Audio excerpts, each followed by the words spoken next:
outside of us just not getting off on the right foot. And that's, again, I know it's kind of sounded like a broken record from last year's Super Bowl, but that's on us as leaders. And I'll take the most accountability myself.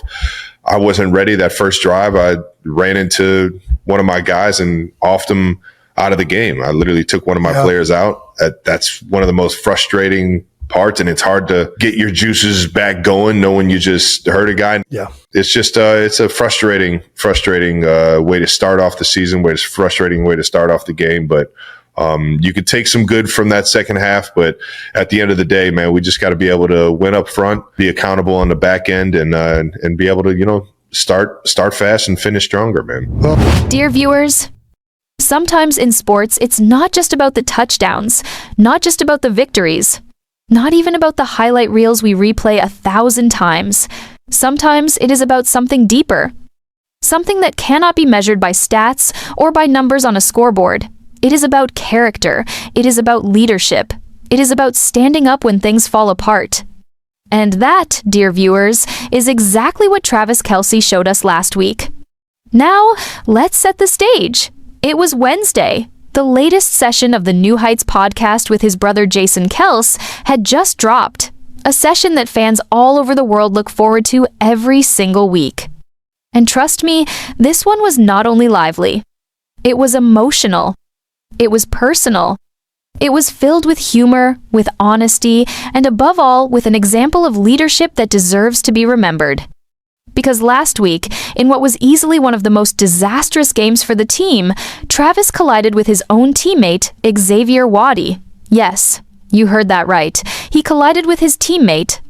And dear viewers, it wasn't just a small bump, it was a collision that left fans gasping and left the players themselves in disbelief. Everything that could go wrong went wrong at the game. You know those days where from the very first whistle you can already tell it's going to be a long night? That was one of those days. But the real story came later, because what stood out wasn't the loss. It wasn't the broken plays. It wasn't even the mistakes. What stood out was how Travis responded. When Jason, his brother, asked him about the collision on the podcast, you could see it. You could feel it. The compassion, the weight of responsibility on his face. He wasn't dodging questions. He wasn't laughing it off. He wasn't pointing fingers. He was a man taking responsibility. It's frustrating for me. I was trying to kind of set up my guy to be able to get in a position and it all just happened pretty quick. And I just got to be better, man. I'm 13 years in the league. There's no excuse for me running into my own guys like that and being able to play fast and help him out. Worthy had his guy beat and we're out the gate and that game starts completely different. Right. Instead, I'm not sure where he is exactly in terms of health wise, but I'm hoping that we get him back as fast as possible because he means so much to this team. And Jason, being Jason, didn't let him off easy. He asked the tough one, who wasn't supposed to be running that route? Who was at fault? And right there, dear viewers, Travis gave us a masterclass in leadership. He said it was him. He didn't even blink. He didn't hesitate.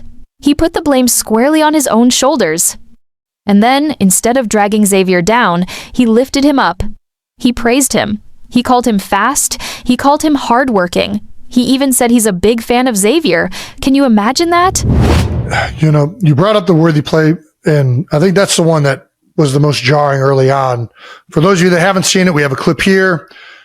I guess when I was watching this, I don't know. And I think obviously this is a rub route concept. You guys are trying to run routes close to each other to throw the DBs and have to make them alter their course. How does this go wrong? Who's got the right of way at the stop sign here? I'm supposed to be running my route at depth for Worthy, so it's frustrating for me. One of the greatest players of this generation saying he's a fan of his teammate. That is not just humility. That is leadership. That is brotherhood. That is what sports should be about. And here's the thing, dear viewers. You could see it. You could see in Travis's eyes that he knew he messed up. He knew he had cost something. But instead of sulking or throwing blame, he owned it. And that right there is the difference between an ordinary athlete and a true leader. And I was his biggest. Yeah, you've been hyping him up. Not just fan, man. I can see that guy and how hard he works, and I can see his game getting better. And I know he's going to take the league by storm when he gets back. The biggest thing is that he's one of our best players. Right. He's going to take that step into being one of the best wide receivers in the National Football League. Mm-hmm. And I run into him, and all of a sudden, one of the biggest pieces of the game plan is out of the game. For sure. You know, one of the fastest guys in the league, and speed kills in this league is, now they don't have to worry about that. Now, let's not pretend it was easy. I have to be honest with you. If I were in his shoes, I would probably try to find excuses. Maybe I'd say the play was confusing. Or maybe I'd laugh and say it happens. But Travis didn't do any of that. And that's why I respect him. That's why fans respect him.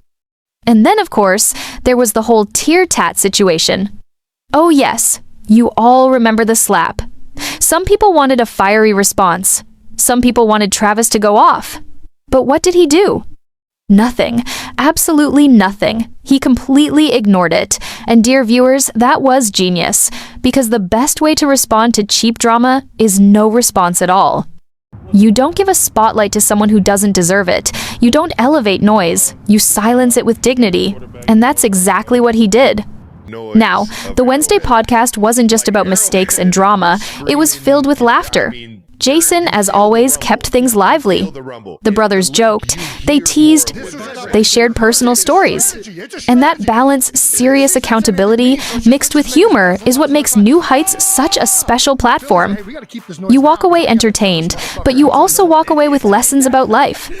And that's what I want us to reflect on, dear viewers. This wasn't just a football conversation. It was bigger. It was about responsibility, about compassion, about knowing when to speak and when to stay silent, about lifting up others instead of tearing them down. And if you ask me, Travis nailed every single one of those. They brought in two die-hard super fans to preview the Chiefs versus Eagles game. And let me tell you, it was fireworks from the start. The moment Jason Kelce opened the show, he set the stage like a true professional. His introduction was so sharp, so energetic, that it even caught Kevin Hart off guard. Yes, Kevin Hart, the king of comedy himself. You could see it on his face. He was amazed by Jason's delivery. Kevin could not hold back. He had to acknowledge Jason's performance right there and then. He admitted that Jason was exceptional. For a man who has shared stages around the world, Kevin Hart gave Jason Kelce his flowers. And this is where it gets even more exciting. Imagine Kevin Hart and Jason Kelce on the same stage. Two funny characters, two larger-than-life personalities. This is it's a strategy. It's a strategy. Kansas City's not saying anything mean, so it's just let's just make as much noise. Ah! Yeah. Philly's like, hey, we got to keep this noise down because I got to tell this motherfucker he doesn't know what. Yeah. Your mother.